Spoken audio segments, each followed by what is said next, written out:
देखिए इन बिंदुओं को ग्राफ पर हमें अंकित करना है। तो यहाँ पर यह जो है क्षैतिज रेखा, ये क्षैतिज रेखा यानी बाएं से दाएं वाली जो रेखा है उसको क्षैतिज रेखा कहते हैं। इसे खींच दिए, इसको एक्स अक्ष कहते हैं, एक्स एक्सिस। एक तरफ एक्स, एक दूसरे तरफ एक्स डैश, इसका मतलब ऋणात्मक एक्स इधर, इधर धनात्मक एक्स। फिर इसी तरह से हम क्या करें, तो फिर वाई अक्ष को खींच लेते हैं, जो एक ऊर्ध्वाधर रेखा होती है ऊपर से नीचे वाली, और इस तरह से यह वाई अक्ष हो गया, यह वाई, और नीचे जो है यहाँ पर वाई डैश हो गया, वाई डैश। एक्स अक्ष और वाई अक्ष जिस बिंदु पर एक दूसरे को प्रतिच्छेद करती है उसको मूल बिंदु कहते हैं। इसको ओ से दिखाते हैं, और ओ का निर्देशांक या नियामक क्या होता है, 0,0, अर्थात मूल बिंदु का निर्देशांक 0,0 होता है। अब देखिए यहाँ पे क्या करते हैं, जितना भी मोटा मोटा लाइन है इस पर अब नंबर को लिखते हैं, ठीक है ना। ये वाला 1 2 3 4 5 6 7 8, ये जो अंक है इस तरह से लिखते हैं, क्योंकि ग्राफ को ये वाला जो बिंदु है ना, ये सब बिंदु, इन बिंदुओं को इस पर प्लॉट करना है। अब ऋणात्मक एक्स पर -1, -2, -3 और -4 लिखते हैं। धनात्मक वाई पर 1 2 3 4 5 6 7, इस तरह से लिख दिए। इसी तरह से ऋणात्मक y पर -1, क्योंकि नीचे जो है o से नीचे ऋणात्मक y, o से ऊपर धनात्मक y, o से दाएं तरफ धनात्मक x, o से बाएं तरफ ऋणात्मक x, इसलिए ऋणात्मक y पर -1, -2, -3, -4, -5, -6, इस तरह से लिख दिए। अब क्या करना है, एक एक बिंदु को हमें प्लॉट करना है। तो देखिए कि पहला जो चार्ट है, ये जो पहली सारणी है, इससे देखिए हमारे पास 3 बिंदु है। कौन कौन, तो पहला बिंदु जो है वो क्या है, 0,-4। तो 0,-4 है, तो यह जो है 0,y के रूप का है, जो y अक्ष पर होता है। चूँकि y जो है यहाँ पर -4 है, इसलिए ऋणात्मक y पर होगा। तो ऋणात्मक y पर चलते हैं, -4 देखिए यहाँ पर है, तो यहाँ पर इसको बिंदु देंगे और इस तरह से गोल घेर देंगे इसको, और इसको लिख देंगे 0,-4, यानी कि 0,-4 को ऋणात्मक y अक्ष पर रखते हैं। क्यों बताया मैंने, तो आप जानते हैं कि 0,y जो है वह कोई बिंदु 0,y के रूप का रहेगा तो वह y अक्ष पर होगा। उसमें भी y में अगर ऋणात्मक लगा हुआ है चिन्ह, जैसे -4 है, तो वह ऋणात्मक y पर होगा। तो 0,-4 यहाँ पर रख दिए। अगला है 5,0, तो 5,0 है, यह x,0 के रूप का है, और कोई भी बिंदु अगर x,0 के रूप का होता है तो वह x अक्ष पर होता है, x एक्सिस पर होता है। और कोई बिंदु 0,y के रूप का है तो यह y अक्ष पर होता है या y एक्सिस पर होता है। ठीक, तो ये 5,0 की हम बात कर रहे हैं, तो 5,0 x अक्ष पर होगा। तो x अक्ष पर, तो उसमें भी क्या है, 5 धनात्मक है, तो इसलिए धनात्मक x अक्ष पर होगा, धनात्मक x अक्ष पर होगा। तो इसलिए देखिए यहाँ पर x अक्ष पर, धनात्मक x अक्ष पर 5 पर इसको बिंदु दिए, इसको घेर दिए ताकि बिंदु दिखे, इसलिए गोल घेरते हैं। इसको लिखते हैं 5,0 हो गया। अब तीसरा बिंदु है 8,2.4, यानी कि इसमें क्या है, 8 भी धनात्मक, 2.4 भी धनात्मक, दोनों प्लस। तो दोनों प्लस अगर रहता है तो प्लस प्लस रहता है, तो यही प्रथम चतुर्थांश या प्रथम पाद का बिंदु होता है। प्रथम चतुर्थांश या प्रथम पाद का बिंदु होता है। तो प्रथम चतुर्थांश, उसमें भी प्रथम चतुर्थांश का मतलब अगर हम देखें तो ये वाला है जो धनात्मक x और धनात्मक y से घिरा हुआ यह क्षेत्र है, तो यह प्रथम चतुर्थांश हुआ। उसमें x कितना है, 8, तो x में 8 के सामने और y में 2.4, तो 8 के सामने ऊपर की ओर बढ़िए, कहाँ तक बढ़ेंगे, 2.4। तो देखिए y में 2.4, तो पहले 2 तो यहाँ पर हो गया, 2 के बाद 4 गो पतला पतला लाइन आपको गिन लेना है। तो 1 2 3 4, देखिए हल्का मोटा जो लाइन है ना उससे एक लाइन पीछे, तो आप इस तरह से इधर की तरफ आ जाइए, इधर 8 के सामने, 8 के सामने देखिए, 8 के सामने पहला दूसरा 2 हो गया, इसके बाद पतला पतला 4 गो लाइन खींचिए, गिनिए 1 2 3 4, यहाँ पर आ गया। जो ये जो हल्का मोटा जो दिख रहा है ना वो 5 पर है, उससे एक लाइन पीछे यहाँ पर इसको घेर देंगे, इसको लिखेंगे 8,2.4, ये हो गया। तो ये 3 बिंदुएं इस सारणी से आई, इसलिए इन 3 बिंदुओं को एक रेखा से हम क्या करते हैं, मिला देते हैं। तो इस तीनों को एक सीध में रख करके और इसको हम मिलाते हैं, मिला दिए। ये हो गया प्रथम सारणी से। ये प्रथम सारणी में ये कहाँ से बना होगा, तो एक समीकरण था, ठीक है ना। यह समीकरण है 4x - 5y - 20 = 0। इसका जो है ना यह सारणी बना हुआ है, इसलिए यह जो ग्राफ जो बना, यह सीधी रेखा बनी, सरल रेखा बनी। किसका, तो यह रैखिक समीकरण का, क्योंकि रैखिक समीकरण का आलेख जो होता है सरल रेखा होता है, तो एक सरल रेखा बनी। और आप इस पर इसको लिख सकते हैं, किसका है, तो 4x - 5y - 20 = 0 का ग्राफ है। उसी तरह से अब चलते हैं दूसरे सारणी की तरफ। ये दूसरा सारणी जो लाया गया है वो कहाँ से लाया गया है, तो इसके लिए समीकरण है 3x + 5y - 15 = 0, यहाँ से लाया गया है। तो इससे यह सारणी बना है। अब इस सारणी से 3 बिंदुएं हैं, इन तीनों बिंदुओं को ग्राफ पर अंकित कर रहे हैं। तो अभी हमारा जो यह मेन जो है कॉन्सेप्ट है कि इन बिंदुओं को ग्राफ पर कैसे अंकित करते हैं, इस पर। और ये चार्ट आया कहाँ से, तो इस समीकरण से ये चार्ट आया, इस समीकरण से ये आया। फिर से आप यह भी देख लेंगे कि ये कैसे आया, ठीक है ना, तो वो भी आप देखेंगे। लेकिन सबसे पहली बात, जो हमारे पास सारणी है, उस सारणी से जो भी बिंदुएं आई है उन बिंदुओं को इस पर हम प्लॉट करते हैं। तो देखिए पहला बिंदु इसमें, चलिए दूसरा सारणी का ये पहला बिंदु क्या है, 0,3। यह 0,y के रूप का है, तो 0,y के रूप का है। तो फिर से वही बात कि 0,y किस अक्ष पर होता है, y अक्ष पर होता है। तो 0,3 है तो y अक्ष पर होगा। कहाँ तक जाएगा, तो 3 तक जाएगा, क्योंकि इसमें ऋणात्मक नहीं लगा हुआ है इसलिए ऊपर की तरफ जाएगा। यहाँ पर 3 दिख रहा है आपको, ये 3 दिख रहा है यहाँ पर। इस 3 पर इस तरह से बिंदु दीजिए और गोल घेर दीजिए और इसको 0,3 लिख देते हैं, लिख दिए। अगला जो बिंदु है वो है 5,0। तो x,0 के रूप का है, तो जिसको हम कहते हैं x अक्ष पर का बिंदु, x अक्ष पर का बिंदु। तो x अक्ष पर तो पहले से है 5,0, इसको ऐसे छोड़ दीजिए।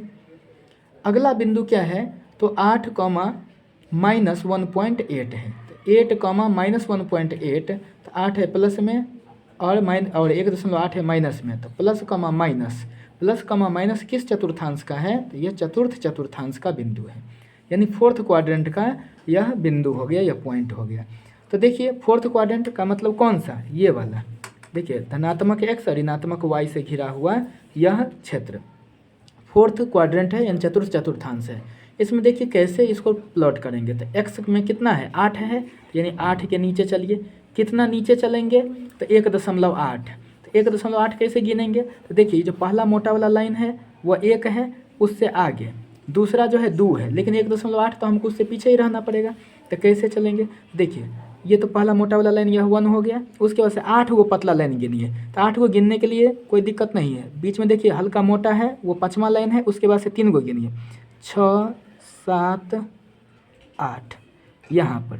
यहाँ पर जो है ना, यह जो हो गया 8 के सामने, ठीक है ना, नीचे के तरफ 1 के बाद पतला पतला 8 वो लाइन गिन दिए। तो ये हो गया 8, -1.8, ये बिंदु हो गया। तो इस तरह से हमारे पास देखिए फिर भी जो है ना कितना है, 1, 2, 3, फिर से हमारे पास 3 बिंदु आ गया। इन 3 बिंदुओं को आपको क्या करना है, तो एक सीध में रख करके और स्केल से इसको लाइन खींच देना है। खींच दिया गया इस लाइन को, ठीक है ना। तो इस लाइन का जो है ना समीकरण क्या होगा, जहाँ से आया है यह समीकरण था, कहीं पर लिख दीजिए, चाहे इधर की तरफ लिख दीजिए। इसको लिखना चाहते हैं इधर, 3x + 5y - 15 = 0। अब क्या हुआ कि दोनों समीकरण रैखिक समीकरण है, इसलिए दोनों समीकरण का जो ग्राफ हुआ वो एक सरल रेखा हुई। अब दोनों का हल कौन सा होगा, तो जिन बिंदु पर, मतलब जिस बिंदु पर दोनों रेखाएं एक दूसरे को प्रतिच्छेद करती है वही बिंदु हल बिंदु है। तो इसलिए यहाँ पर हल बिंदु अगर हम लिखेंगे तो वह कौन सा बिंदु होगा जो हल बिंदु होगा, तो हल बिंदु है हमारा 5,0। 5,0 ये हल बिंदु हो गया। तो इसलिए देखिए तो x नियामक इसका क्या है, x कोऑर्डिनेट 5 है, इसलिए x = 5 और y = 0, यही आंसर हो गया इसका। तो ग्राफीय विधि से हल करने के लिए कहता है इस दोनों समीकरण को, तो हम कैसे हल करते हैं इस तरह से आपने देख लिया। अब देखिए कि इसमें ये चीज़ आया कैसे होगा, आपको केवल देखिए क्या सब दिखाना है। तो आपके पास जो ये समीकरण है 4x माइनस 5y माइनस 20 बराबर 0। तो यहाँ से क्या कीजिए, किसी एक चर को आप फ्री कीजिए। तो हम y को फ्री करना चाहते हैं, तो इधर बच गया 4x माइनस 20 इक्वल टू, इधर माइनस 5y है तो राइट में जा करके प्लस 5y हो जाएगा।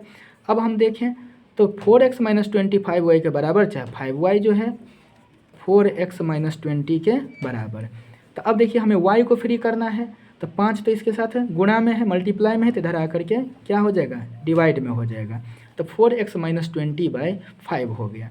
अब क्या करना है, इसमें देखिए y तो फ्री हो गया, अब इस साइड है x, तो भीड़ भाड़ में देखिए कौन है, x है, तो इसलिए x का मान रखते हैं। तो जब x बराबर, तो देखिए ना ये चार्ट ऐसे ही बनाए थे, आप कुछ भी मान रख सकते हैं, जैसे हमने रखा था यहाँ पर x बराबर 0, तब y बराबर कितना, तो 4 इंटू 0, एक्स के जगह पर 0 माइनस 20/5, तो ये क्या हो जाएगा माइनस 20। देखिए ना ये 0 हो गया, 4 गुने 0 तो 0, माइनस 20/5, तो माइनस 20/5, तो कितना हो गया -4। तो इसलिए 0, -4, एक्स का वैल्यू 0 तो y का वैल्यू कितना -4। इसी तरह से जब x बराबर, देखिए कितना रखा गया है 5, तब y बराबर कितना, तो क्या था 4x माइनस 20, तो 4 इंटू एक्स के जगह पर 5 माइनस 20/5, ठीक। तो यह हो गया कितना 20 माइनस 20/5, तो 20 में से 20 घटा तो 0/5, तो कितना हो जाएगा 0 हो जाएगा। तो इसलिए y का मान 0, तो x का मान 5, y का मान 0। एक बिंदु और रख लेते हैं, आप यहाँ पर भी छोड़ सकते थे, कोई दिक्कत नहीं, क्योंकि एक लाइन को खींचने के लिए 2 बिंदु ही काफ़ी होता है। अब देखिए जब x बराबर 8 रखते हैं, तब y बराबर कितना, तो 4x माइनस 20, तो 4 इंटू 8 माइनस 20/5, तो ये हो गया 32 माइनस 20/5, तो ये हो गया 12/5। तो अगर 12/5 है तो कितना हो जाएगा 2.4 हो जाएगा। तो x का मान कितना है 8 है, तो y का मान कितना हो गया 2.4। तो x का जन मान देखिए, x वाला खाना में 8, तो y का मान 2.4। तो इस तरह से बिंदु का निर्माण किए। तो बिंदु कैसे बना, तो x, y होता है बिंदु, तो 0, -4 पहला बिंदु, दूसरा 5, 0, तीसरा 8, 2.4। ये पहला सारणी इसी तरह से बना था।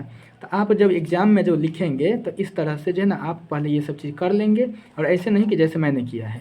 आप पहले क्या करेंगे, जो चीज़ मैंने यहाँ पर लिखा है, इस तरह से जो चीज़ मैंने लिखा है पहले यहाँ तक कर लेंगे, उसके बाद से ये चार्ट बना लेंगे, ये सारणी, और उसके नीचे बिंदुएँ लिख देंगे कि पहला समीकरण से हो गया। अब जो है ना क्या करेंगे, उसके बाद से दूसरा समीकरण जो देखिए हमारे पास है यहाँ पर 3x + 5y - 15 = 0। अब इससे दूसरा सारणी का हम निर्माण कर रहे हैं। निर्माण कर रहे हैं। तो देखिए पहले हम ये दूसरा समीकरण को लिखेंगे। अब इसमें से हम एक चर को क्या करते हैं, फ्री करना चाहते हैं। हम y को फ्री करना चाह रहे हैं, तो कोई बात नहीं, 5y को फ्री कर रहे हैं। तो देखिए -15 है लेफ्ट में, तो राइट में जाकर के 15 हो जाएगा, और 3x है प्लस में, तो इधर जाकर के राइट में जाकर के यह -3x हो जाएगा।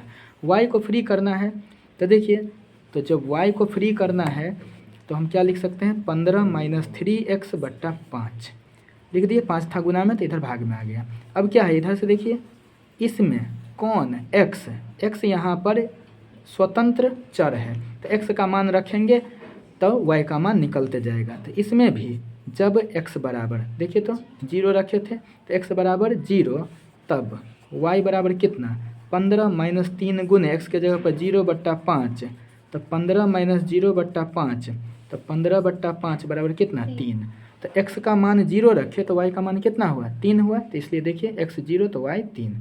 अब क्या करते हैं, जब x बराबर 5 रखते हैं, तब y बराबर 15 - 3 गुने x के जगह पर कितना 5/5। देखिए ना x का मान 5 रखे हैं, तो ये हो जाएगा 15 - 5 तिया 15/5, तो 0/5, तो कितना हो जाएगा, ये 0 हो जाएगा। तो इसलिए देखिए x बराबर 5 तो y बराबर कितना 0, तो x बराबर 5 तो y बराबर 0 दूसरा सारणी में।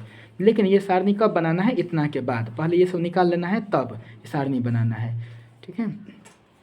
जब x बराबर, अब क्या है 8 रख रहे हैं, तब कुछ भी रख सकते हैं यहाँ पर, तो 5 - 3 × 8/5 हम 5 रख रहे हैं, ठीक है ना। यहाँ पर 8 रखे, इसके नीचे है 5, तो देखिए 15 - 24 24/5, तो ये जो हो जाएगा वो कितना हो जाएगा -9/5 जो आता है आपको -1.8। देखिए ना 1895 होता है, तो इसलिए x का मान 8 तो y का मान कितना, ठीक है ना, -1.8 हो गया।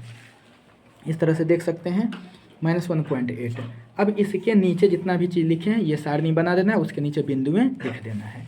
तो फिर से एक बार मैं समझा दूं कि ये पहला समीकरण को रख करके एक चर को फ्री किए और उसके बाद से 3 मान रखे हैं, ठीक है। और उसके बाद से चार्ट, पहला चार्ट का निर्माण किए, फिर बिंदुएं लिख दिए, इतना हो गया। फिर दूसरा समीकरण लिखिएगा इस तरह से, उसके नीचे ये सब करते हुए, ठीक है ना, ये सब करते हुए तीनों मान को निकालते हुए दूसरा सारणी को उसके नीचे बना देना है और उसके बाद बिंदुएं लिख देना है। अब देखिए एक चीज़ आप गौर करके, दोनों चार्ट में एक बिंदु कॉमन बिंदु है, 5,0 इसमें भी है, 5,0 इसमें भी है, और इसी बिंदु पर जाकर के दोनों ग्राफ कटा भी है। इसका मतलब क्या, जो कॉमन पॉइंट हो, जो उभयनिष्ठ बिंदुएं हो, उसी पर जाकर के यह क्या हुआ है, जाकर के यह कटा है। और जिस बिंदु पर दोनों आलेख कटते हैं वही हल बिंदु होता है। उसी का जो x नियामक है वो x का मान और y नियामक y का मान, और इस तरह से यह 5 नंबर का तैयार हो जाता है। तो ये रहा आपका ग्राफ।